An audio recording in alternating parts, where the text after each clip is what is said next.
네, 여러분 안녕하십니까. 뉴스 빅5 시작하겠습니다. 오늘 함께하실 네 분 먼저 소개해드리겠습니다. 최진봉 성공회대 교수, 손정혜 변호사, 박성배 변호사, 최창호 박사 나오셨습니다. 어서 오십시오. 네.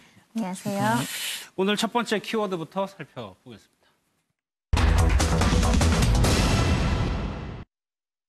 장관 후보자들에 대한 검증이 이제 시작이 되는 것 같습니다. 유독 유은혜 후보자에 대한 좀 의혹이 많이 제기되고 있는데 일단 전문성 문제가 좀 화두로 떠올랐어요? 그렇습니다. 아무래도 야당이나 이제 보수 진영에서는 유은혜 후보자가 교육 현장에서 근무한 경력이 없다라는 부분을 문제 삼아서 교육 전문성이 부족하다. 이렇게 좀 비판을 하고 있습니다. 예를 들면 뭐 교사나 교수를 했거나 아니면 교육 관련 시민사회단체에서 일을 했거나 이런 부분이 없다는 것이죠. 네. 유은혜 후보자 입장에서는 이렇게 얘기하고 있어요. 본인이 이제 국회의원은 재선이지 않습니까?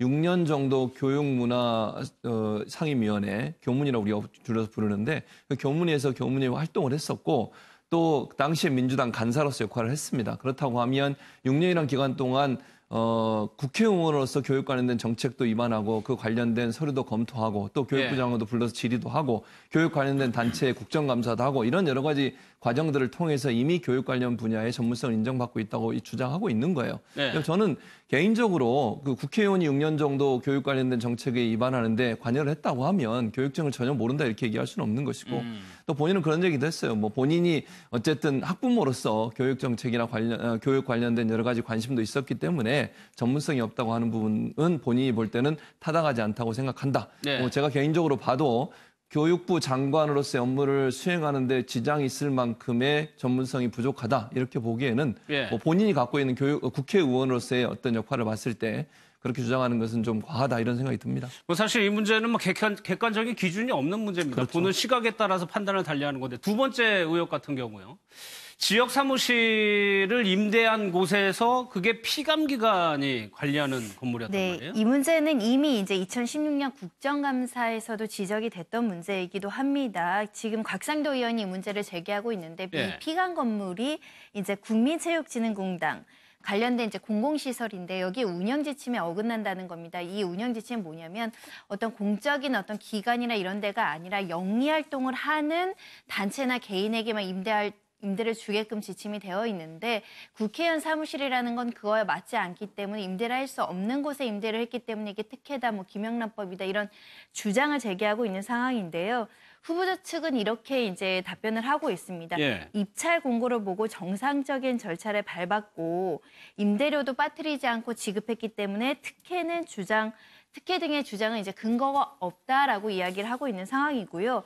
근데 다만 이제 국정감사를 통해서 지적이 됐고 관련된 공무원들이 징계까지 이루어졌는데 그 임대계약 중도해지나 이런 것들의 조치가 좀 미흡했다라는 게 곽상도 의원의 주장입니다. 이 부분은 조금 엇갈리는 것 같아요. 곽상도 의원은 그렇게 문제가 생겨가지고 그 기관의 직원들은 징계를 받았는데 그 이후에 유은혜 의원에게 한 거에 대해서 유은혜 측은 잘 모른다고 얘기를 하고 있단 말이에요. 그러니까 유은혜 지금 후보자 같은 경우에는 인터뷰 내용에서 뭐라고 얘기했냐면 본인은 몰랐다는 거예요. 징계를 받은 것도 몰랐고 그다음에 징계 받고 나서 유은혜 의원 측에 그걸 좀 비워달라. 라고 요청하는 공문을 보냈는데 그것도 받지 못했다. 지금 그렇게 얘기를 하고 있어요. 그래서 어느 주장이 사실인지는 모르겠습니다. 아니면 또 보냈는데 그걸 뭐 제대로 전달을 못 받았을 가능성도 있을 것 같고요.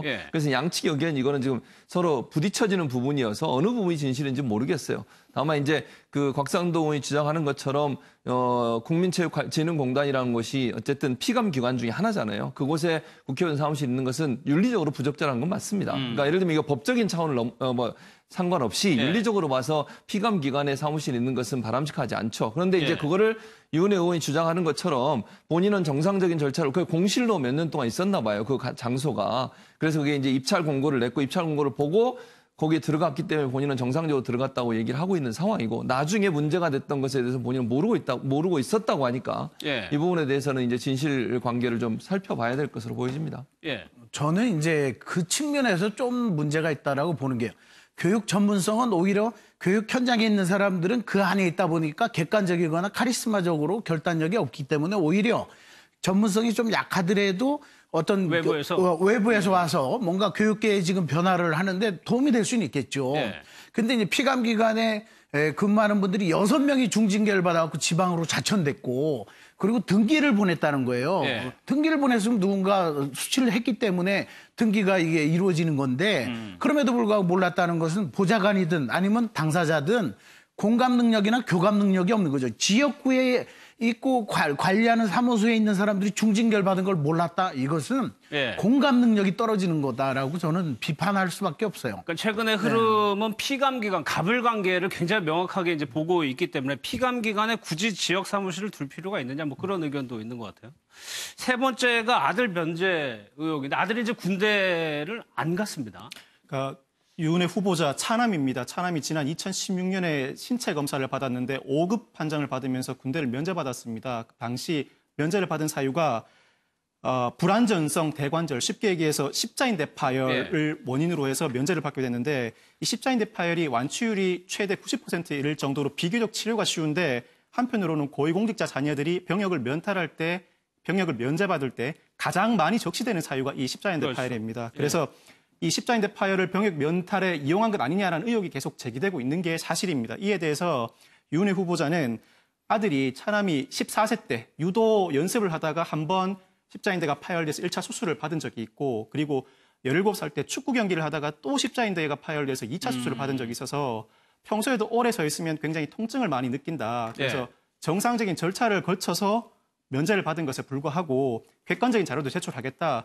아니나 다를까 이렇게 계속적으로 중점 관리 대상이 되고 있는 질병이다 보니까 내가 어떻게 한다고 해서 고의적으로 이걸 빠져나갈 수 있는 상황이 아니다라고 해명을 하고는 있습니다. 좀 전에 들어오기 전에 기사를 보니까 유 후보자가 송구스럽다라고 얘기를 한 것 같은데 이거 이제 유은혜 후보자하고 별개 문제로 고위공직에 올라가시는 분들의 자제분이 병역 면제율이 높은 건 사실입니다. 그렇죠. 그리고 이제 대부분이 이 십자인대 파열이라는 질병으로 가는 경우가 많아요. 그래서 지금 논란이 되는 거거든요. 사실은 이게 그 치료하면 완치율이 거의 90%에 가깝다고 알려지고 있습니다. 그러니까 뭐 100%는 아니지만, 그러니까 완치하고 보니 갈 의지만 있었다고 하면 갈 수 있는 충분히 그럴 수 있는 상황임에도 불구하고 이제 고위공직자 자녀들이 뭐 유은혜 의원을 얘기한 포함해서 뭐 여러 다른 분들을 말씀을 드리는 겁니다. 그런 분들이 실제적으로 그걸 이제 병역 면탈이나 아니면 기피의 어떤 부분을 악용하는 그런 사례들이 있어서 사실 지금까지 논란이 되어 왔어요. 그 부분에 대해서 아마 유은혜 의원도 이제 뭐 유감을 표명하는 사과를 표명한 것으로 알려지고 있는데 어쨌든 그러나 이제 이게 모르겠어요. 일부러 그러면 십자인대 파열을 했거나 고의가 있거나 아니면 정말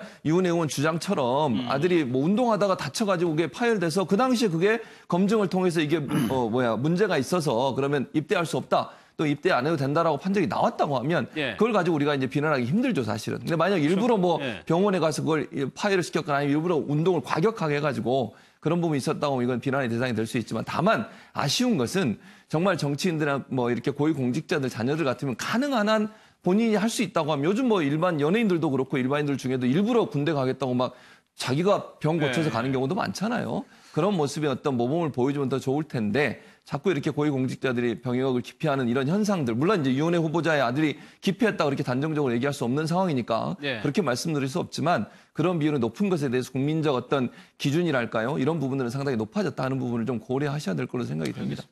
또 하나가 이제 위장 전입 문제도 있었고, 그러니까 손정혜 변호사 이번에 야당이 특히 한국당이 현역 의원 불패 이거 깨보겠다 뭐 이렇게 얘기를 하고 있는 것 같아요. 네, 그동안 고위공직자 인사청문회 제도가 들어온 이래 이런 국회의원 신분이자가 장관 인사청문회를 했을 때 낙마된 경우가 거의 없었거든요. 이것 때문에 국민들이 조금 국회의원들끼리 서로 봐주는 거 아니냐. 그 비국회의원 신분이 인사청문회 했을 때와 현직 국회의원이 인사청문회 했을 때는 너무나 다른 검증의 잣대가 있다라는 비판의 목소리가 있었고요. 그렇기 때문에 이번에 야당 특히 한국당에서 송곳 검증하겠다라는 의사를 밝힌 것은 또 마땅하고 타당한 것이라고 생각이 되고 스스로도 잘못된 간행이라고 이제 여길 정도인데요. 그런데 또 유은혜 그 후보자 같은 경우는 지금 거론된 이 세 가지의 어떤 의혹을 면밀히 살펴보면 특히 이제 병역 기피 같은 경우는 1차 수술, 2차 수술을 한 것이 실제로 질병이 있었고 질병에 따른 의학적 조치가 필요했고 별달리 어려운 병역을 고의적으로 기피한 게 아니라고 한다면 낙마될 만한 사유는 아니고 그런 여러 가지를 고려해봤을 때는 송급 검증은 좋지만 또 낙마되는 사례는 이번에 발생할까 그런 생각도 들고요.